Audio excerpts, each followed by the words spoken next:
everyone, and I am back with. So I'm going to move this just a little bit. There we go. It is a cloudy day here, but looks like the video is doing good and hear me all right. I'll turn this up just a little bit. And let's start with chapter 17 of Holes. Before I get started, though, I'd like to ask you to please subscribe. Give this video a thumbs up if you like it. And be sure and click on the notification bell if you are interested in knowing when I upload a new video. Also, if you are interested in supporting this channel, if you wouldn't mind, in the description box below will be the address to my Patreon account. Even just $1 a month is very helpful. My need right now is a new computer so that I can continue putting out these videos for you, and especially classrooms. It would be really great if you could subscribe to or support me with $5 a month or even $1 a month. Maybe you could do a classroom project. If you would check out my Patreon account, it's patreon.com/Ms. Tutor, MIZTUTO. Okay, so here we go. Chapter 17 of Holes. I'm going to read the last conversation between Stanley and Zero from chapter 16. Stanley had written a letter to his mom. He got a response, and his mom said,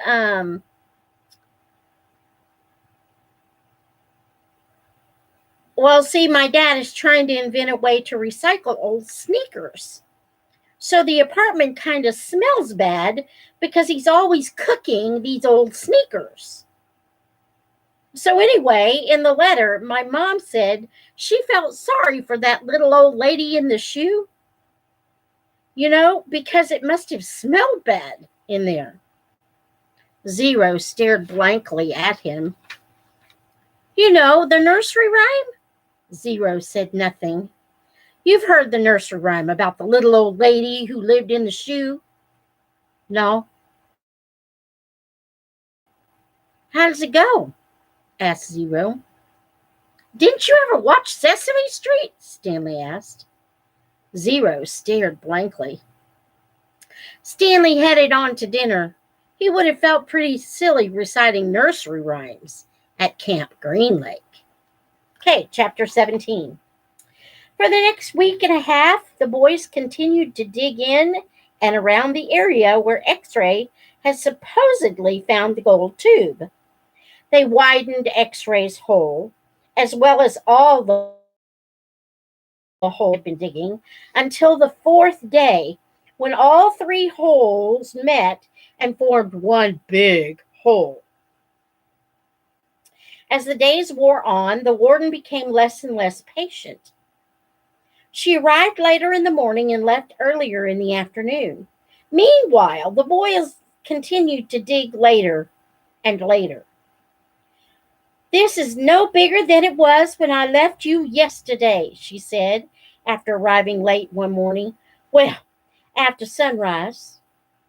What have you been doing down there? Let me reread that, okay? This is no bigger than it was when I left you yesterday, she said, after arriving late one morning, well after sunrise. What have you been doing down here? Nothing, said Squid. It was the wrong thing to say. At just that moment, Armpit was returning from a bathroom break. How nice of you to join us, she said. And what have you been doing? The warden jabbed at Armpit. I had to, go. The warden jabbed at Armpit with her pitchfork, knocking him backward into the bed. The pitchfork left 3 holes in the front of his shirt and 3 tiny spots of blood.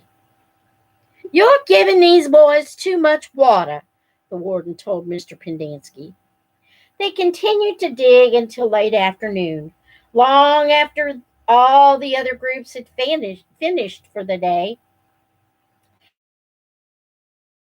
So, along with the other 6 boys, they had stopped using the wheelbarrows. He dug his shovel into the side of the hole. He scooped up some dirt and was raising it up to the surface when Zigzag's shovel caught him in the side of the head. He collapsed. He wasn't sure if he passed out or not. He looked up to see Zigzag's wild head staring down at him.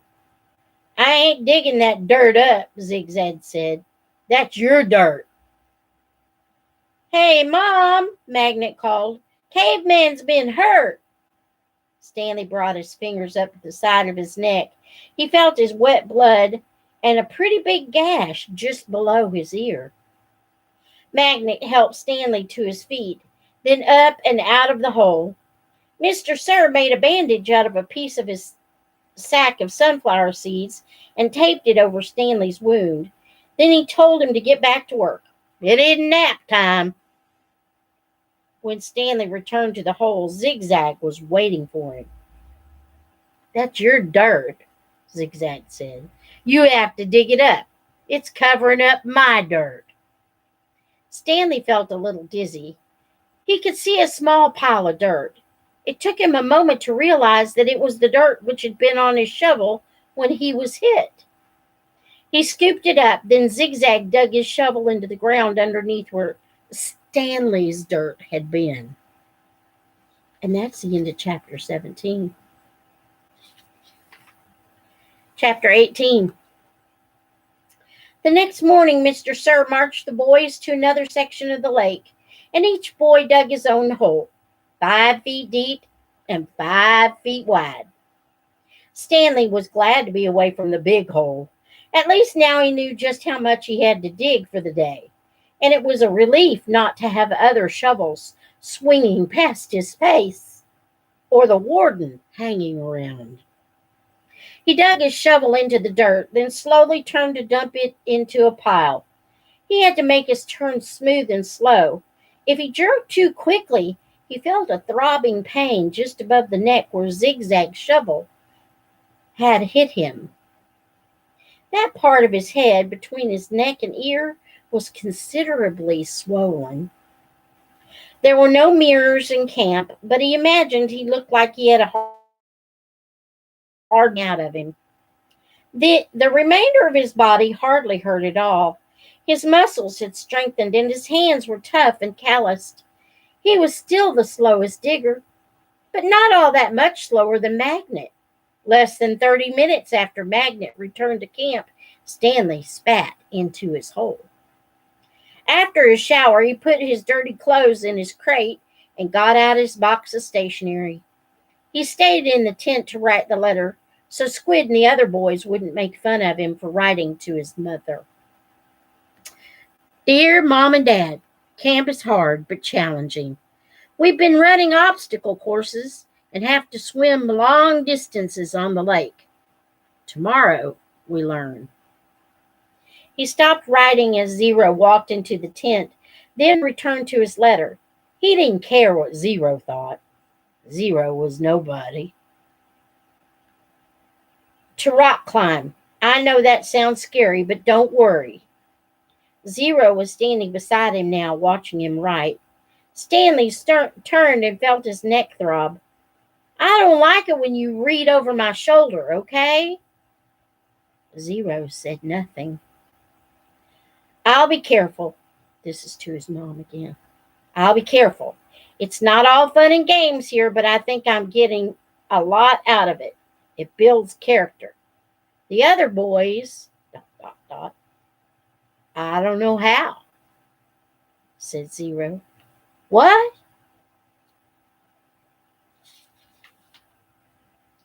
"Can you teach me?" Stanley didn't know what he was talking about. Teach you to what? Rock climb?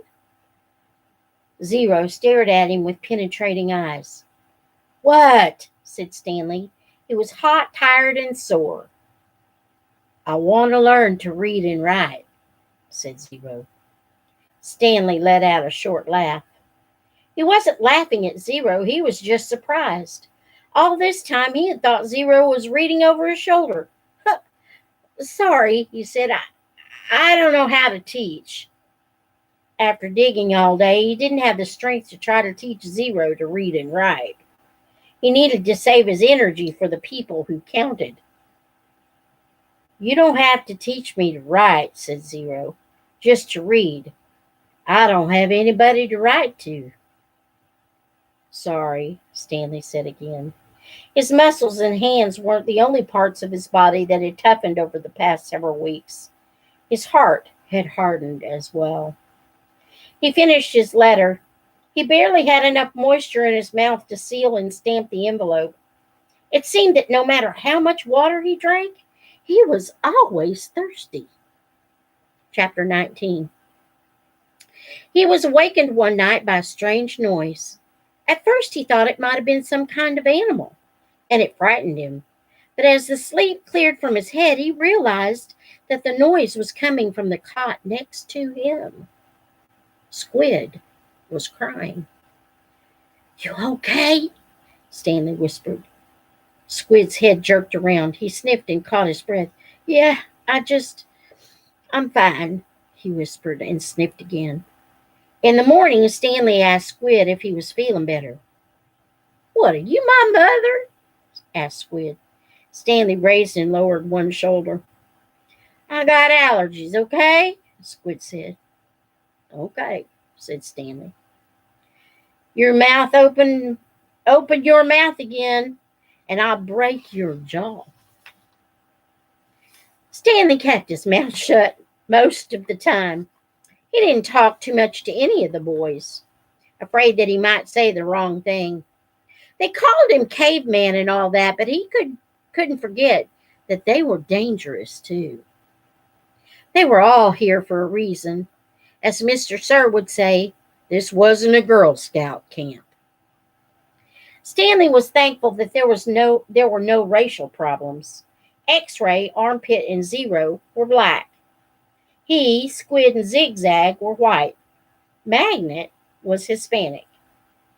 On the lake, they were all the same reddish-brown color, the color of dirt. He looked up from his hole to see the water truck and its trailing dust cloud. His canteen was still almost a quarter full. He quickly drank it down, then took his place in line behind Magnet and in front of Zero. The air was thick with heat, dust, and exhaust fumes. Mr. Sir filled their canteens. The truck pulled away. Stanley was back in his hole, shovel in hand, when he heard Magnet call out, Anybody want some sunflower seeds? Magnet was standing at ground level, holding a sack of seeds. He popped a handful into his mouth, chewed and swallowed, shells and all. Over here, called X-Ray. The sack looked to be about half full. Magnet rolled up the top, then tossed it to X-Ray. How'd you get them without Mr. Sir seeing you? Asked Armpit. I can't help it, Magnet said. He held both hands up, wiggled his fingers, and laughed. My fingers are like went from X-Ray to Armpit to Squid. It's sure good to eat something that doesn't come from a can, said Armpit. Squid tossed the sack to Zigzag. Stanley knew it would come to him next. He didn't even want it. From the moment Magnet shouted, Anybody want some sunflower seeds? He knew there would be trouble.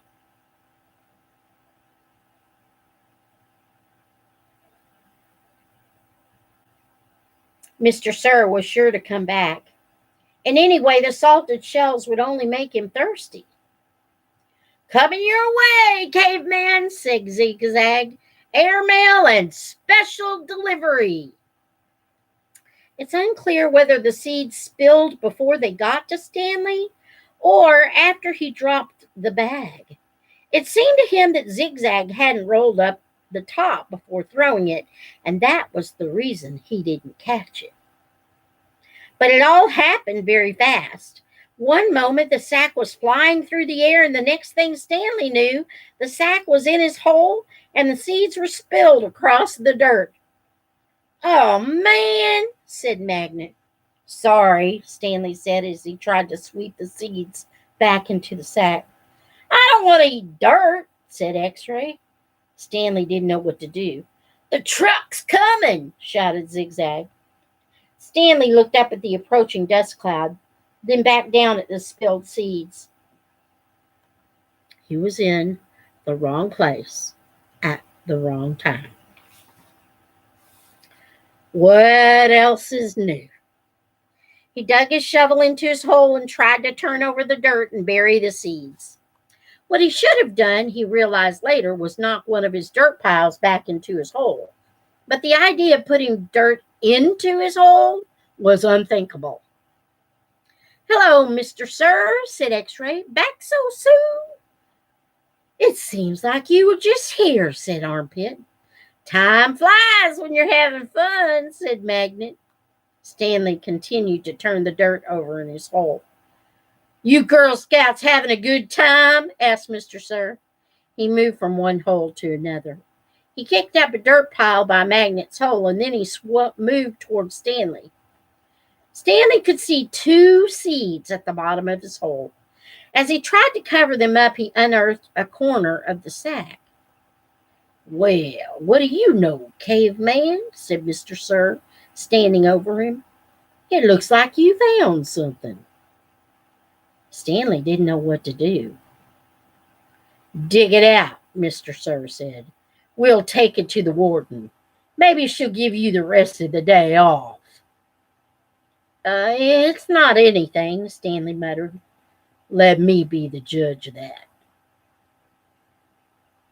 Stanley reached down and pulled up the empty burlap sack. He tried to hand it to Mr. Sir, but he wouldn't take it. "So, tell me, caveman," said Mr. Sir, "how did my sack of sunflower seeds get into your hole?" "I stole it from your truck." "You did?" "Yes, Mr. Sir." "What happened to all the sunflower seeds?" "I ate them." "By yourself?" "Yes, Mr. Sir." "Hey, caveman," shouted Armpit, "how come you didn't share any with us?" "That's cold, caveman," said X-Ray. "I thought you were our friend," said Magnet. Mr. Sir looked around him from one boy to another, then back to Stanley. "We'll see what the warden has to say about this. Let's go." Stanley climbed up out of his hole and followed Mr. Sir to the truck. He still held the empty sack. Stanley climbed up out of his hole and followed. Oh, I just read that part, didn't I? It felt good to sit inside the truck, out of the direct rays of the sun. Stanley was surprised. He could feel good about anything at this moment. But he did. It felt good to sit down on a comfortable seat for a change. And as the truck bounced along the dirt, he was able to appreciate the air blowing through the open window onto his hot and sweaty face. And chapter 20. It felt good to walk in the shade of the 2 oak trees. Stanley wondered if this was how a condemned man felt on his way to the electric chair, appreciating all the good things in life for the last time. They had to step around holes to get to the cabin door. Stanley was surprised to see so many around the cabin. He would have expected the warden to not want the campers digging so close to her home. But several holes were right up against the cabin wall. The holes were closer together here as well, and were of different shapes and sizes. Mr. Sir knocked on the door. Stanley still held the empty sack. "Yes," the warden said, opening the door. "There's been a little trouble out on the lake," Mr. Sir said. "Caveman will tell you about it." The warden stared at Mr. Sir a moment. Then her gaze turned toward Stanley. He felt nothing but dread now. "Come in, I suppose," said the warden. "You're letting the cold out." It was air conditioned inside her cabin. The television was going. She picked up the remote and turned it off. She sat down on a canvas chair. She was barefoot and wearing shorts. Her legs were as freckled as her face and arms. "So, what is it you have to tell me?" Stanley took a breath to steady himself. "While Mr. Sir was filling the canteens, I snuck into the truck and stole his sack of sunflower seeds." "I see." She turned to Mr. Sir. "That's why you brought him here?" "Yes, but I think he's lying. I think someone else stole the sack and Caveman is covering up for X-ray or somebody. It was a 20-pound sack, and he claims to have eaten them all by himself." He took the sack from Stanley and handed it to the warden. "I see," the warden said again. "The sack wasn't full," said Stanley, "and I spilled a lot. You can check my hole." "In that room, Caveman, there's a small flowered case. Will you get it for me, please?" She pointed to a door. Stanley looked at the door, then at the warden, then back at the door. He slowly walked toward it. It was a kind of dressing room with a sink and a mirror. Next to the sink, he saw the case, white with pink roses. He brought it back out to the warden, and she set it on the glass coffee table in front of her. She unclasped the latch and opened the case.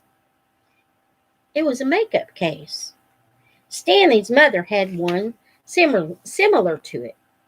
He saw several bottles of nail polish, polish remover, a couple of lipstick tubes, and other items. The warden held up a small jar of dark red nail polish. "You see this, Caveman?" He nodded. "This is my special nail polish. Do you see the dark, rich color? You can't buy that in a store. I have to make it myself." Stanley had no idea why she was showing it to him. He wondered why the warden would ever have need to wear nail polish or makeup. "Do you want to know my secret ingredient?" He raised and lowered one shoulder. The warden opened the bottle. "Rattlesnake venom." With a small paintbrush, she began applying it to the nails on her left hand. "It's pretty harmless when it's dry." She finished her left hand. She waved it in the air for a few seconds, and then began painting the nails on her right hand. "It's only toxic while it's wet." She finished painting her nails, then stood up. She reached over and touched Stanley's face with her fingers. She ran her sharp, wet nails very gently down his cheek. He felt his skin tingle. The nail on her pinky was just barely touched the wound behind his ear. A sharp sting of pain caused him to jump back. The warden turned to face Mr. Sir, who was sitting on the fireplace hearth. "So, you think he stole your sunflower seeds?" "No, he says he stole them, but I think it was—" She stepped toward him and struck him across the face. Mr. Sir stared at her. He had 3 long red marks slanting across the left side of his face. Stanley didn't know if the redness was caused by her nail polish or his blood. It took a moment for the venom to sink in. Suddenly, Mr. Sir screamed and clutched his face with both hands.